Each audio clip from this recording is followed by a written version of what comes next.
নমস্কার বন্ধুরা, আমি আজকে বানাচ্ছি একদম ঘরোয়া উপায়ে ফ্লপি ধোকলা। আমি এখানে 1 কাপ বেসন নিয়ে নিচ্ছি।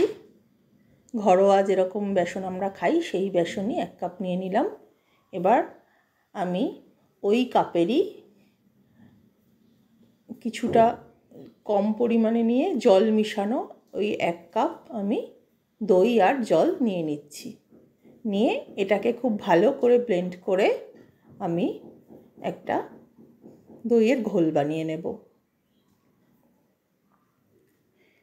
এবার যে বেসনটা আমি নিয়ে নিয়েছি 1 কাপ, এর মধ্যে আমি 1 টেবিল স্পুন নুন আর চিনি দিয়ে দিচ্ছি।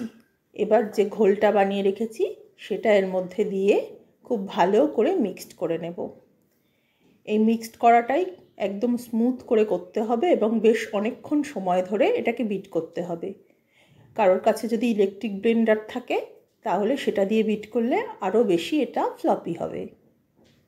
তো আমি এটাকে খুব ভালো করে বিট করে নিয়েছি। এবার ঢাকা দিয়ে আমি এটাকে 30 মিনিটের জন্য রেখে দেব। এবার আরেকটা পাত্রে আমি জল গরম করে নিচ্ছি আর আমি যে পাত্রে ধোকলা করব সেটাকে খুব ভালো করে অয়েল ব্রাশ করে নিচ্ছি। এবার আমি 30 মিনিটের জন্য যেটা ঢাকা দিয়ে রেখে দিয়েছিলাম বেসন গোলাটা, সেটার মধ্যে 1 টিস্পুন বেকিং পাউডার আর 1 প্যাকেট ইনো দিয়ে দিচ্ছি। এটা আগে থেকে দিলে হবে না, জাস্ট স্টিমে বসানোর আগের মুহূর্তেই এই ইনোটা আর বেকিং পাউডারটা মিশাতে হবে।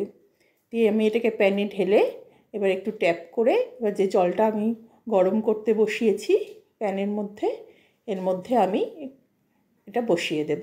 দিয়ে এবার আমি এটাকে ঢাকা দিয়ে 15 মিনিটের জন্য হাই ফ্লেমে আমি এটাকে স্টিম করতে দেব। 15 মিনিট বাদে যখন এটা স্টিম হয়ে গেছে কিনা দেখার জন্য কভারটা উঠিয়ে নিয়ে দেখছি। তো আমি এখানে একটা টুথপিক দিয়ে চেক করে নিচ্ছি। তো এটা একদম রেডি হয়ে গেছে।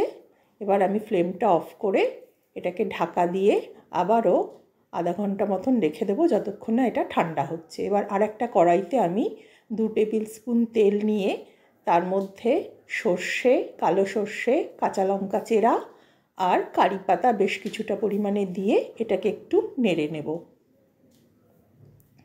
একটু ভাজা ভাজা হয়ে যাওয়ার পর এর মধ্যে আমি স্বাদ অনুযায়ী নুন আর একটু চিনি মিশিয়ে নেব। এটা যেহেতু একটু টক ঝাল মিষ্টি সমস্ত রকম টেস্ট হলেই ভালো লাগে। এবার জল দিয়ে দেব আমি 1 কাপ মতন, দিয়ে এটাকে ভালো করে ফুটিয়ে নেব যতক্ষণ না চিনিটা গলে যাচ্ছে। এবার শেষে আমি এখানে হাফ লেবু চিপে দিয়ে দিলাম। এদিকে যে ধোকলাটা আমি ঠান্ডা করতে রেখেছিলাম এটা মোটামুটি হালকা ঠান্ডা হয়ে গেছে। আমি আরও একটু ঢাকা দিয়ে রেখে দিচ্ছি যাতে পুরোপুরি ঠান্ডা হয়ে যায়। এবার সাইড থেকে একটা ছুরির সাহায্যে আমি এটাকে একটু কেটে নিচ্ছি যাতে এটা খুব স্মুথলি বেরিয়ে আসে। এবার আমি এটাকে উল্টিয়ে এইভাবে একটু ট্যাপ করে দেখুন কত স্মুথলি এটা বেরিয়ে এলো। মানে এটা খুব ভালো মতন কুক হয়েছে, একদম ফ্লপি স্পঞ্জি হয়েছে। দেখুন আমি কাটছিও কত স্মুথভাবে কেটে যাচ্ছে, একদম ফ্লপি দোকানের মতোই হয়েছে। তো আপনারাও এইভাবেই বানাবেন আর কয়েকটা বিষয় খুব কেয়ারফুলি ফলো করবেন যাতে আমরা এটা আগে থেকে। এবার ওপর থেকে আমি যে জলটা বানিয়ে রেখেছি সেটা দিয়ে দেব।